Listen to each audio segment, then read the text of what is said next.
Digital cameras allow you to store your photos as either RAW or JPEG files. But which file format should you choose for nature photography, like landscape, wildlife, and macro photography? I suggest that one of them is a better choice. My name is Peter Bradeldam and I'm a nature photographer. Please subscribe to my channel and turn on the notification bell so you don't miss my next video. But for now, let's answer this one. Which is best for nature photographer, RAW versus JPEG? First, let's take a look at the RAW format. RAW file format keeps all the information that comes from the sensor exactly as the camera sees it. No processing is made to the data that the sensor records. That's why it's called RAW. The result is a comprehensive body of data which includes everything that the sensor can record, such as colors, shades, and details. Keeping all this information is the main advantage of RAW files. That's because information translates into quality. The more information you have about an image, the more accurate it represents the scene that you're shooting. Shooting in RAW ensures that you have a high level of detail, refined edges, and accurate colors, even when you use high ISO values. It provides a very wide dynamic range, which allows you to recover details from the brightest areas of an image to the darkest areas of an image. And because you have so much information, you can edit your photos more extensively without losing quality. No other file format can beat the quality of RAW image. RAW files are usually 12 to 16-bit images. So why don't everybody shoot in RAW? Now, to begin with, RAW files take up a lot of disk space.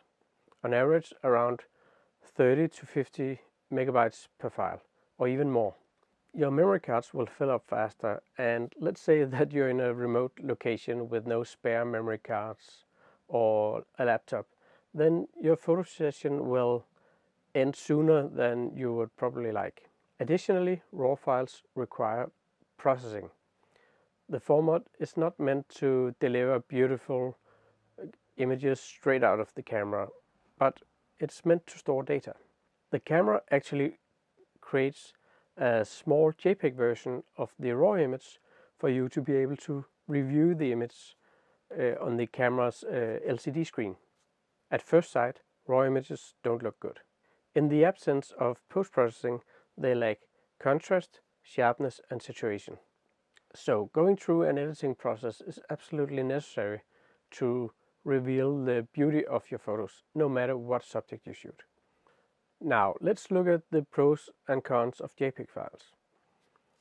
JPEG is a compressed file format. Unlike RAW, it doesn't keep all the information that the sensor can register or record, but only what is considered essential. You can say that JPEG focus on speed and workflow rather than a perfect image quality. The main benefit of shooting in JPEG is flexibility. The JPEG file format produces reasonable file sizes and allows you to store more photos on the same memory card. And because stored images in JPEG format is already kind of processed in a way, they look good without putting them through an editor. They already have some sharpening, contrast, and saturation adjustment applied to them. You can share them directly from the camera. And you can also often shoot with a little higher frame rate and hope to get that decisive moment when something extraordinary happens. However, you may not like the automatic processing that your camera applies to the JPEGs. Also, in JPEG compression, details are lost. If you're a pixel peeper, you may notice a bit of artifacts, a little more noise, and perhaps a little bit of banding of similar colors. However, that depends on the scene that you're shooting. These issues accentuate when you shoot in low light conditions or increase the ISO value.